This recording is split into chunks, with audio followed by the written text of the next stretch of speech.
Hello everyone, आज है 1 अक्टूबर और आज इस वीडियो में हम बात करने जा रहे हैं उज्जीवन स्मॉल फाइनेंस बैंक के बारे में। आज भी गिरावट है, 40 रुपये पर शेयर आ चुका है और एक महीने में लगातार गिरा है। ये 9% गिरा है और देखो एक बड़ी गिरावट हमने देखी, थोड़ा सा अटेम्प्ट अगर कर भी दिया था तो लगातार गिरा है ये। एक एक परसेंट ही सही, लेकिन भैया ये मेजर फॉल मैं कहूँगा यहाँ पर। और बात करेंगे वीडियो में इसके बारे में कि सपोर्ट यहाँ पर बन भी रहा है कि नहीं, आउटलुक क्या नज़र आ रहा है, भरोसा कर सकते हैं कि नहीं, सिनारियो क्या है, सब कुछ इस वीडियो में हम डिस्कस करेंगे। लेकिन उससे पहले अगर आपने अभी तक चैनल को सब्सक्राइब नहीं किया है तो प्लीज़ अभी इसे सब्सक्राइब कर लीजिए, क्योंकि आगे भी बहुत सारे वीडियोस हैं जो आपको काफ़ी ज़्यादा हेल्प करेंगे। तो 40 रुपये का शेयर है, लगातार गिरा है, भयंकर गिरावट है। एक साल में अगर आप देखोगे तो 32% का फॉल, मेजर डिक्लाइन से गुजरा है ये। 60 रुपये से अगर आप देखोगे तो गिरावट और भी ज़्यादा बड़ी है यहाँ पर, क्योंकि गिरावट देखो तो यहाँ पर 61 रुपीज़ से लगातार गिरा है ये। और अब देखो एक मेजर फॉल आया था और 43 रुपीज़ से अटेम्प्ट किया था, वापस 55 रुपये से ऊपर चला गया, लेकिन उसके बाद जो गिरावट आई है अप्रैल महीने से जो गिरावट आई है वो रुकी नहीं है। एक साल के सबसे लोवेस्ट प्राइस पे पहुंच चुका है ये, और ये लगातार डिक्लाइन मोड ही दिखा रहा है। अगर आप इसका 5 साल का ग्राफ देखो तो 22% की गिरावट है, और इस बीच अगर आप देखो तो एक मेजर फॉल से गुजरा ज़रूर था ये 15 रुपये से भी नीचे 14 पे आ गया था। उसके बाद तेज़ी आई, 60 पे गया, खूब पैसा बना कर दिया। लेकिन उसके बाद जो गिरावट है वो लगातार डाउनवर्ड्स वाली है।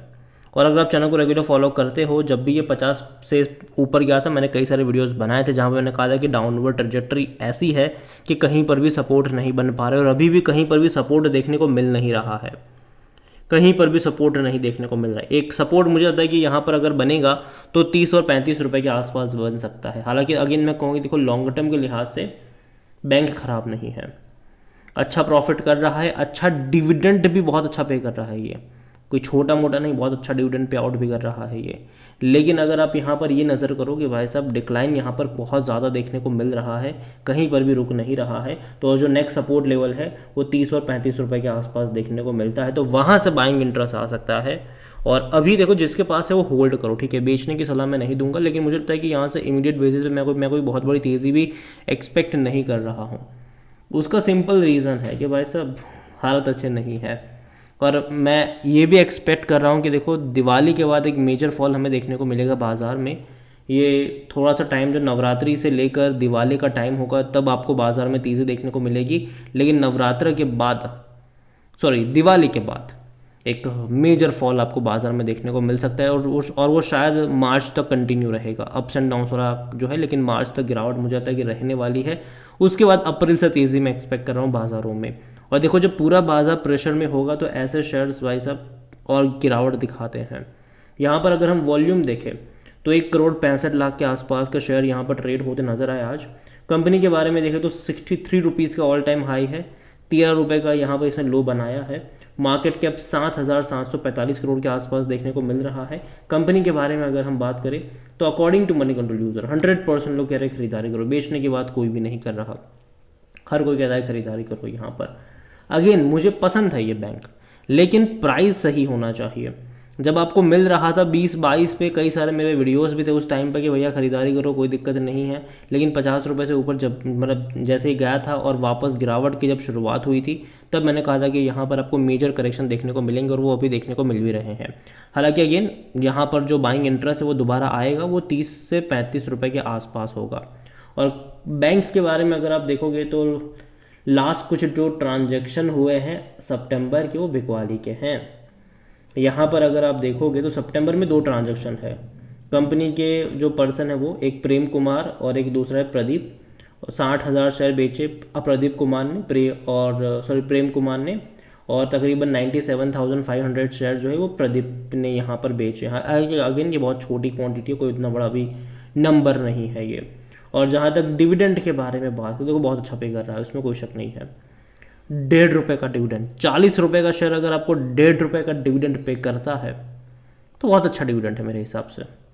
अगले साल भी मुझे लगता है कि डिविडेंड अच्छे ही होंगे। रीज़न है कि बैंक जो है वो पैसा कमा रहा है, तो डिविडेंड भी मैं अच्छा ही एक्सपेक्ट करूँगा इनसे।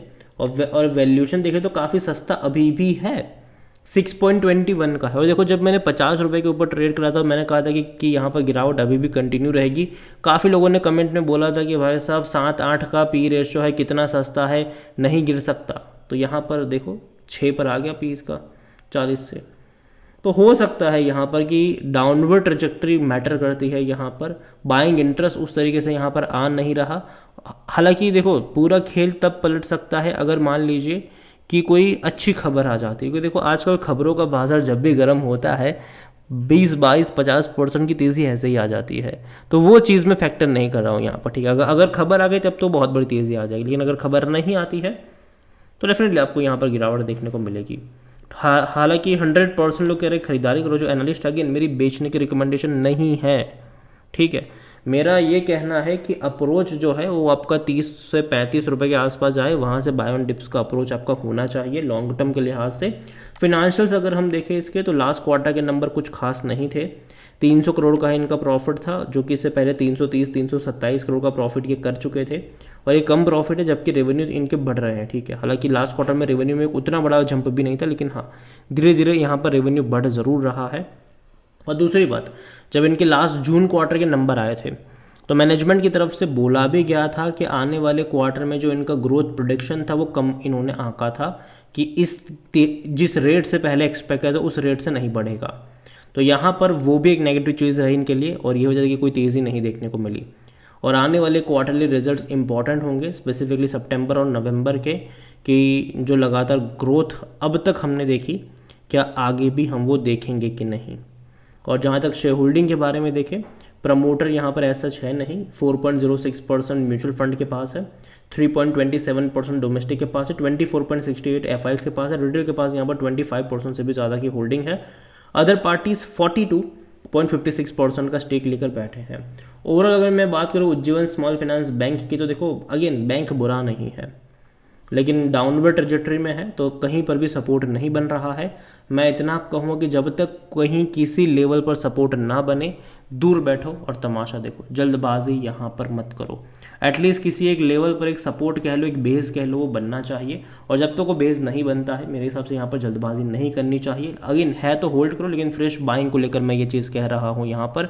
और दूसरी बात एक और मैं यहाँ पर कहना चाहूँगा कि देखो बैंकिंग सेक्टर में अभी पता है हो क्या रहा है, कि जो लोग हैं ना, पहले क्या था कि लोग अपना जो पैसा है वो बैंक में डिपॉजिट्स करते थे, एफडी में इन्वेस्ट करते थे, ठीक है।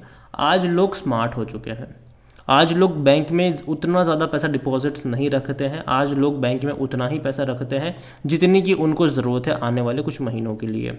बाकी का पैसा वो इन्वेस्ट करते हैं, चाहे म्यूचुअल फंड्स में हो, चाहे वो स्टॉक मार्केट में हो, चाहे वो ज़मीन खरीदना हो, ठीक है। लोग इन्वेस्ट करते हैं आज के टाइम पर, और यही वजह कि जो बैंक्स के डिपॉजिट्स हैं वो उस तेज़ी से ग्रो नहीं हो रहे हैं। और अगर आने वाले टाइम में भी ऐसा रहा तो दिक्कत होगी, लेकिन बैंक से डिपॉजिट बढ़ना तब स्टार्ट होते हैं जब शेयर बाज़ार में एक बहुत बड़ा फॉल आएगा। तब शायद हो सकता है कि लोग पैसा प्रॉफिट टेकिंग करें और बैंक में रखें, कुछ टाइम के लिए होल्ड करें, ठीक है, कुछ टाइम के लिए रखें, फिर बाद में जब मार्केट में अपॉर्चुनिटीज़ आएगी वापस से पैसा लगाने के लिए, तो शायद ये कर सकते हैं। और ये अगेन ये अजम्पशन है, ऐसा ही होगा मैं नहीं जानता हूँ, लेकिन हाँ नज़र रखिए इस कंपनी के ऊपर, इस बैंक के ऊपर, और जो लेवल मैंने बताया है वहाँ पर आपकी नज़र होनी चाहिए। अगेन ये मेरा पर्सनल ओपिनियन है, कोई भी इन्वेस्टमेंट एडवाइस नहीं है। ये वीडियो को यहीं पे एंड करता हूँ। पसंद आया हो तो लाइक करो, शेयर करो, चैनल पर अगर पहली बार है तो प्लीज़ सब्सक्राइब करें। और उज्जीवन स्मॉल फाइनेंस बैंक के बारे में आप क्या सोचते हैं वो भी आप मुझे कमेंट में लिख कर बता सकते हैं। Thank you.